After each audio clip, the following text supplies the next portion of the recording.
तो उत्पाद मंत्री योगेंद्र प्रसाद ने कहा है कि मुख्यमंत्री से मुलाकात कर उन्हें बधाई दिया, विदेश द्वारा सेवा लौटे और उनकी सफल यात्रा को लेकर के शुभकामनाएं दी। मुख्यमंत्री ने निवेश को लेकर संतोषजनक जवाब दिया, जिसका असर बखूबी आने वाले समय में दिखेगा। कृषि मंत्री शिल्पी नेहा तिर्की ने कहा कि मुख्यमंत्री विदेश दौरे से होकर लौटे हैं और ये मुलाकात एक शिष्टाचार मुलाकात रही। उनको जो मार्गदर्शन मुझे प्राप्त हुआ है, मैं भी हैदराबाद से लौटी हूँ और अपने विभाग के बारे में जानकारियां दी।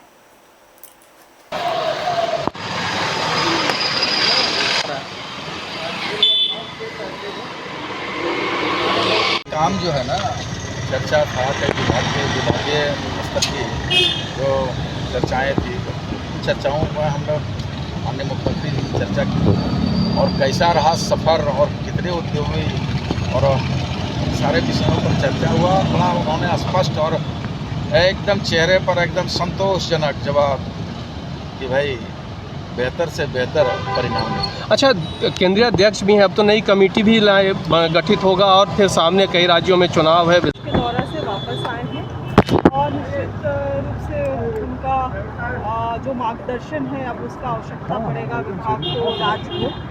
उन्हीं सब चीज़ों में चर्चा थी और उनका मार्गदर्शन भी प्राप्त हुआ है। कई चीज़ों में आपको जानकारी भी हो रही कि मैं भी हाल ही फिलहाल में हम हैदराबाद भी हम गए हुए थे, वहाँ पे भी बहुत सारी चीज़ों को हम लोगों ने देखा समझा और उन चीज़ों को भी हम प्रस्तावित किए हैं माननीय मुख्यमंत्री साहब को और उनके द्वारा जिन जिन बिंदुओं पे सहमति मिली है उन चीज़ों को अब क्रियान्वयन की ओर हम लोग बढ़ रहे हैं। तो उन्होंने भी बताया होगा निवेश को लेकर किस तरह से बातें हुई और वो भी धरातल पे झारखंड में दिखेगा। हाँ, निश्चित रूप से बहुत सारी चीज़ें भी बातें हुई हैं उनकी, मगर वो अब खुद से अपने आप से आप लोगों को ब्रीफ करेंगे तो बेहतर।